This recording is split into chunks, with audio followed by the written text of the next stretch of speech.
2 months into the Wuhan coronavirus epidemic. If you look at the Chinese media on the CCTV, you will still see maybe 99% of the reports regarding about the Wuhan outbreak is emphasizing how much efforts the government already do it. The medical authorities limited the testing kit that the hospitals can use. So my appeal to the United States government and CDC is that don't use the Chinese official data as your only source to know about the true situation of this outbreak. Entire China is in self-quarantine. I mean, what other problems would emerge from this long shutting down of cities and provinces and basically the whole country? I think this will change in a very fundamental way about how Chinese people live their life for the next few months. And reports emerged that the Chinese Communist Party has prepared for the worst. What do they mean by that? They only have the resources to protect those 11 cities and they don't have the resources to protect the rest, or they don't care, they just only care about the 11 cities? What do they mean? Will the Wuhan coronavirus outbreak stay at the level of SARS, MERS, and Ebola, or is it going to be much worse? How are the Chinese people coping with the crisis? And what's the communist leadership's bottom line if the epidemic grows out of control? My interview was Dr. Lin Xiaoxu, a Chinese and American-trained microbiologist. He was lab director of viral disease branch of the Walter Reed Army Institute of Research, who was involved in the outbreak response for MERS in the Middle East in 2014. I'm Simone Gao, and you are watching Zooming In.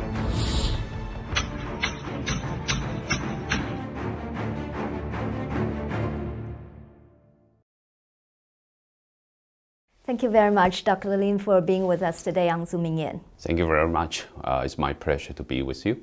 A Lancet article suggested that the market is not the only source of the virus, and it might not be the origin of the virus either. The Science magazine went along with that conclusion and said the origin of the virus has not been found. What does that say to the development of the vaccine, and what does that mean to the containment of the epidemic? Yeah, so this become a completely different story from what the government originally said. Because if you read a public health alert from the Public Health Commission or the Health Commission in Wuhan cities, so on December 31st and January 3rd and January 5th, right, they released initial public health alert. They always mention this is related to Huanan seafood market. They said it's related, but I think one article even said the seafood market is the cause of the epidemic. Yeah, is that right? Yeah, because if you only release very brief information from media, interpreting these stories, quite often they will simplify. They will say this is related to the seafood market. But I think the public health officers in Wuhan probably know the situation is a lot more complicated than just one seafood market. You think they're misleading? They just simplify the situation, give people the impression that this comes from the seafood market? Yeah, it could be like that, and it could be they simplify their assumption. They think, most of the case related to a seafood market. But I think the problem is that in China, the official data that being released in early January was so limited. And in those early public health alert, you didn't mention any patient's demographic, like you didn't know any patient's age, their sex, and their occupation, no information like that. Mm-hmm. So from public health aspect, this is like so much dark side that you don't know. Mm-hmm. Black hole, and you already got this information, just the government didn't want to release it, right? All the hospitals know, right? Even simple, right? Among these 41 patients, how many people are male? Mm-hmm. And their age range. These are simple information you can release to public. It won't cause panic, right? But the government even didn't release this information in the early alert. That's why people don't know enough. And even for scientists overseas, they try to understand this outbreak. It may be a small cluster outbreak, right? But it may be a serious one. Mm-hmm. But even for outside, it's so hard to understand what's going on in Wuhan. Right. Tell me why identifying the origin of the virus is essential? Yeah, because when you know where is original of the virus, then you may know, for example, certain animals actually bringing the virus to human, right? If it's a zoonotic infection, then people know how to handle it much better. For example, you know if it's a swine fever, right? So you know maybe the pig is the one that transmitted the virus to human. Then of course you see the government can take measures to close down this slaughterhouse for the pigs and or pig farms, close it down, right? So you know where it comes from. Yeah, and if it's a rat, you know how to eradicate rat. If it's a mosquito-transmitted disease, you know you need to do more environmental cleaning and get rid of the mosquito source, right?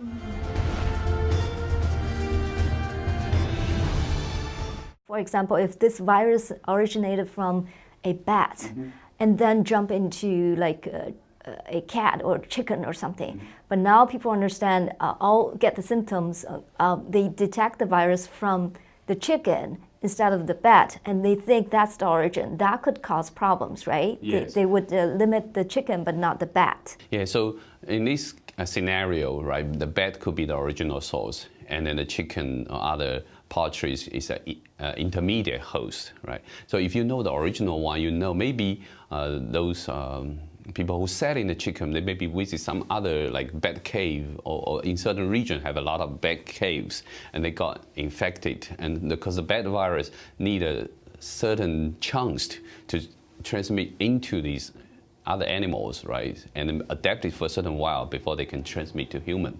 So if you know the transmission, if you know the transmission route, then you are easily to track down what will be the root source. Right, but if you only know only one seafood market and they're selling so many different animals there, how do you know which one causing the problem? Right.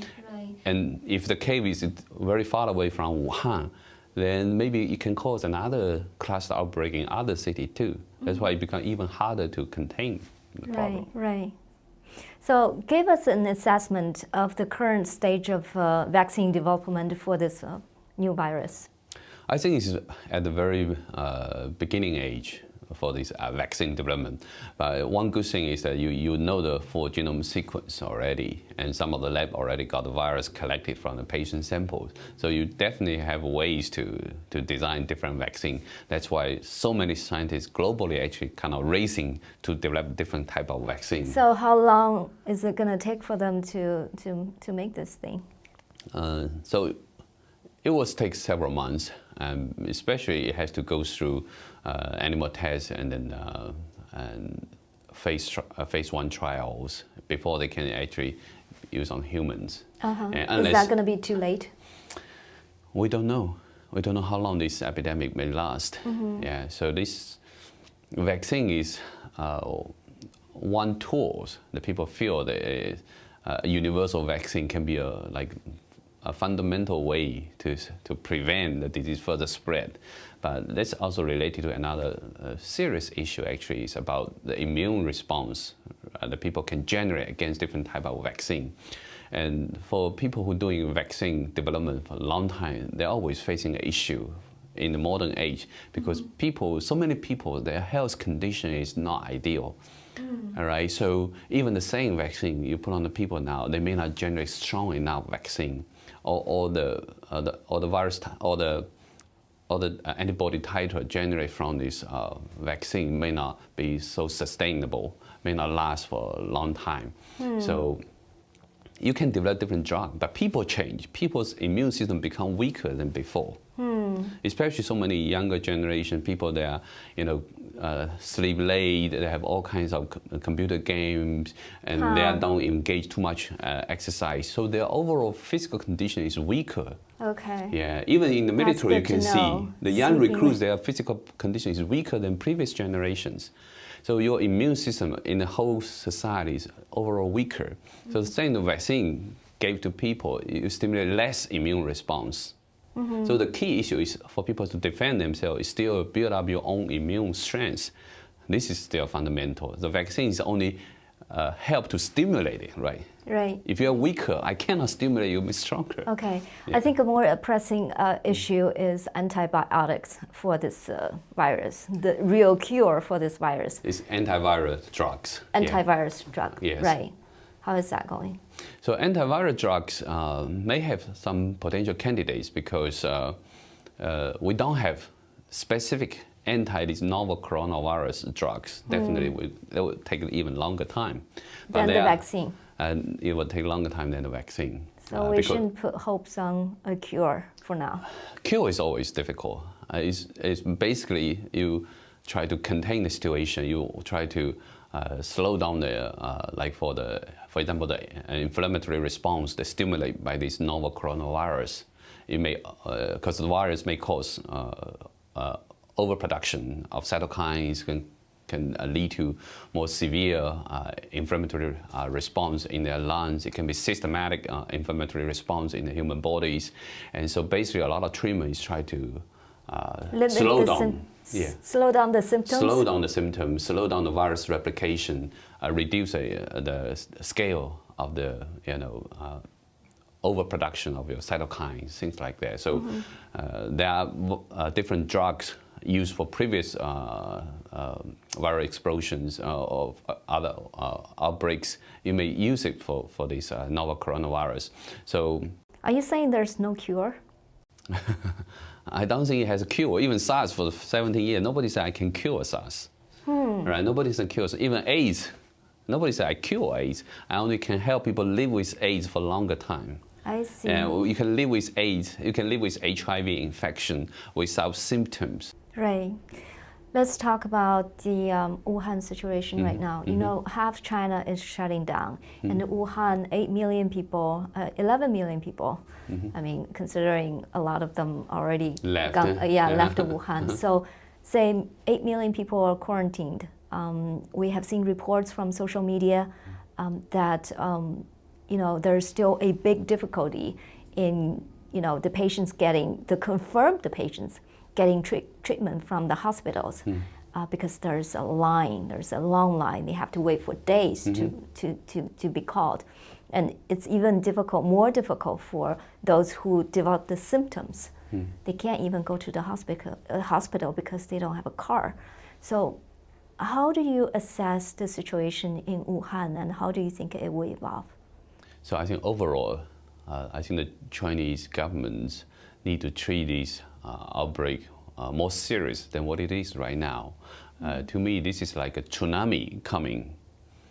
So if you think the 2003 SARS outbreak is like a big wave, big tide, and this time I think it's a tsunami. What do you mean they need to be more serious? It seems to me, I mean, from the media report, from the official media report, they are all in. They have done what they can. They have sent like hundreds of doctors to Wuhan City. They're building new hospitals and they're opening up hospitals and stuff. Why do you say they're not serious enough? I think this is one aspect I talk about seriousness is to fully appreciate the potential risk that this outbreak could be.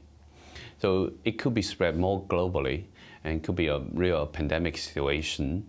And the Chinese government still need to be more transparent in releasing more information. So for example, the animal testing results and for this virus, right, for its infecting different animal tests. I know many of the institutes probably already been doing that. We don't have this information because that's also very important for global scientists to find a way to stop this transmission. And also very important, Chinese government need to let so many hospitals in China that are dealing with this patient to have the authority to release information to the public. Like how many patients are being hospitalized in your local hospitals, how many people have severe symptoms, and how many people die. And this number need to come from the hospital directly.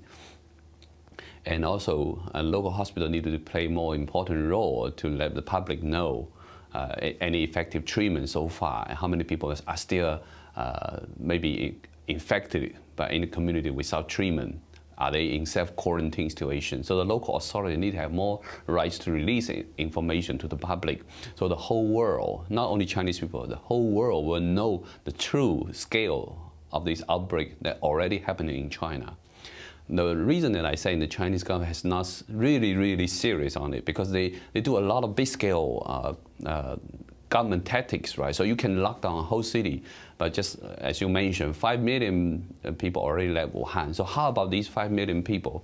China's always claimed they have big data now, a surveillance state, right? How about these 5 million people? Are you tracking down them, right?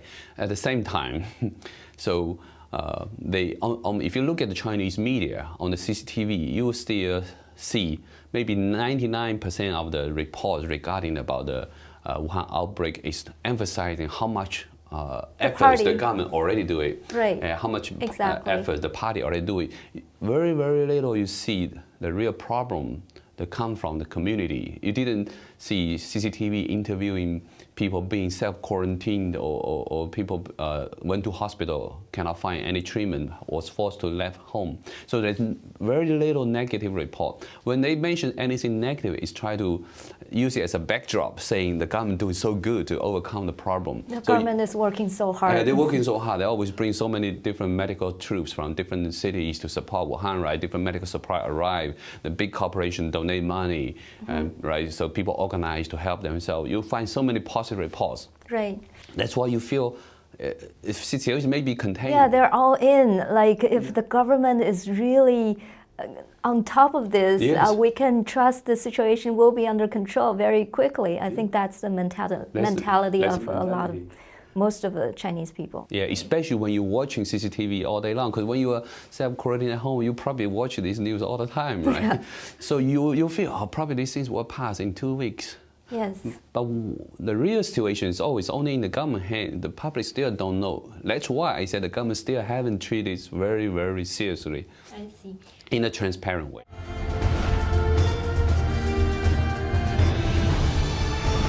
I think it's from the Epoch Times, and they reported the medical authorities limited the testing kit that the hospitals can use.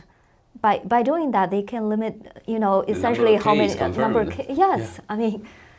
That's why from like United States, right, from overseas perspective, you always hard to tell the true situation in China if you only read the official data. So my appeal is to the United States government and CDC is to don't use the Chinese official data as your only source to know about the true situation of this outbreak. Definitely try to work with independent medias that get more information through Chinese social networks, and even a lot of hospitals, maybe doctors, nurses, they will actually tell you the situations through their own selfie videos. By the way, did you see that report that says the central government has identified 11 cities that they want to safeguard? Yeah, how about other places, right? Yeah. What do they mean by that? They only have the resources to protect those 11 cities, and they don't have the resources to protect the rest, or they don't care. They just only care about the 11 cities. What do they mean? So I think at first it means these cities that they identify are facing very dire situation, so they have to support them. So in China, these cities, they are not small. And many of them, maybe even mid-sized cities, millions of people in there. Not a mega city like Wuhan, but they still have million people, right? So government have to identify some of the cities they can at least quickly mobilize the resources to support these cities. Yeah, but at the same time, they're basically saying for the countryside, for other smaller cities, we won't be able to take care of you if you have an outbreak right now. So better prepare yourself. So basically, you can interpret in these two different ways. These are the very important, like epicenters for this outbreak. Because I think right now maybe others, smaller cities, also have like large number of cases, but just the government didn't release it yet. Yeah, so the true situation is probably more than Wuhan. It's the epicenter. Now is maybe other cities already have small, like important, may have significant number of cases. Right. Especially in Hubei province, because you imagine in Wuhan how many people travel to nearby cities or farm sites, countryside, right? So actually the whole Hubei province is in big trouble. Right. Let's imagine that scenario a little bit. If the Chinese central government is only able to take care of 11 cities or whatever, and all the rest of the country is left alone, and if the epidemic really broke out, at that stage, don't you think the Chinese people are going to be very upset with the government? What would happen then? The Chinese people definitely are upset with the government. I think a lot of Chinese people don't have other alternative way to put their hope on, right? Because Chinese government controls society in such thorough ways. So almost every aspect of their life, you need government's monitoring support, all these kind of control measures. So the government close down the city, shut down the city. So you feel like your only chance is wait for the government to support you. That's why it's very, very difficult. But right now, Chinese government still try to make these major cities that has a lot of infection cases as a model case, right? They want to show the world they can contain the situation. Right. But other cities, even like big city like Shanghai, there are news saying that Shanghai is probably the second largest city in this list of potential infections. Right. So what about Shanghai? Right, it's such a big, another city with more than 10 million people. Mm-hmm. So how does Shanghai do to protect themselves? Okay. So of course, the big city have different way to mobilize neighboring province or city to support themselves. But overall, it just become very difficult for overall it just become very difficult for Chinese people to go through this. You can call it calamity. So what's your assessment of the Chinese Communist Party's ability to handle such a large-scale public health crisis? So I think we can address this issue from different angles. So first, what's their purpose? Right, for the Chinese government, their fundamental purpose is to maintain their own power. So handling public crisis is very important for them in terms of how they can maintain their own power in China. Mm-hmm. So they can do all kinds of ways to show the people they can try to contain the situation, contain the outbreak. But the fundamental purpose is to keep the Chinese government in power. So they will portray all the very positive image and then try to keep all the challenge, the difficulty, the disaster aspect into the dark. Mm-hmm. And so to Chinese people, you will continue to see the media reporting so many positive signals, right? So many government measures to support the community, support the hospital, military engage, support the hospitals. I just want to mention one news report I saw. It's actually a video clip. The Vice Premier Li Keqiang is the premier. So Premier Li Keqiang went to Hubei and asked a bunch of bureaucrats, high-level officials from Hubei province, do you have any difficulties? Do you have anything that we need to help you with? All the officials are like, no, we don't. Is that the typical Chinese Communist Party mentality? Yes, especially when you saw it on the news, because it's their official tone. They want to show people the Chinese Communist Party is always so glorious. They are so good at serving people. They can overcome all the difficulty. Yes. So their propaganda tone is that this is a disease. The Communist Party can lead the Chinese people to overcome. Conquer. Yeah, we can conquer. Under the Communist Party leadership. So that's the problem. Is that their purpose is not really help people overcome the challenge the disease brought. Their purpose is I can use this chance to maintain my power. Right. So I think the fundamental problem on this one, and then practically from that. I think if this happens in America, I think all the officials will say, I have this problem, I have that difficulty, why don't you help me? The federal government should do this, do that. But in China, that's not the case. Not even one official said anything. All of them said, yes, we got this under control. Yeah, that's why sometimes you read news from China, you feel very sad. You just feel the Chinese people, many people are very hopeless. But these people's voice, you can never be heard. The government do not allow them to be interviewed by the media. And even, for example, the mayor of Wuhan, right, he publicly admitted, already 5 million people left China before he shut down the city. And the reason he didn't report the case is because he has to get the approval from his supervisors, from the central government. Yeah, right? yeah. So he doesn't have the authority to release the information to the public in a timely way. But if this happened in the United States, of course, probably the municipal government, many people would need to be resigned, right? Because you're causing the problem. But Chinese government say, we cause the problem, but we don't talk about it. We just talk about how we can conquer the problem now. So I think the Chinese government, the central government right now, they hope this outbreak is like a SARS, eventually manageable by them. They can use... By itself?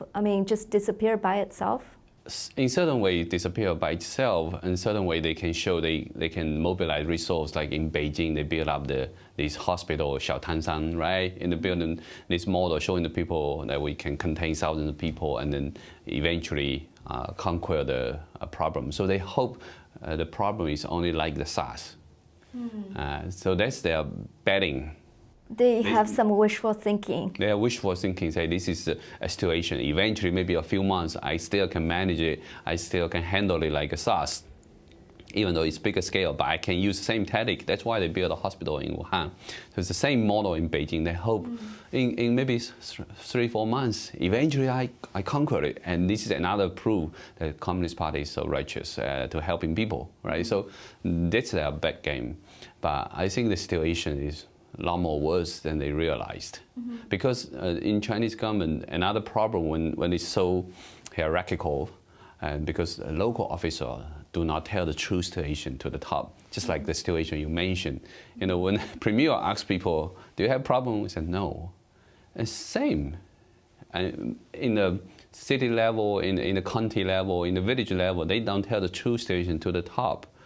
For officers, if you tell the true situation, you may be kicked out of the system.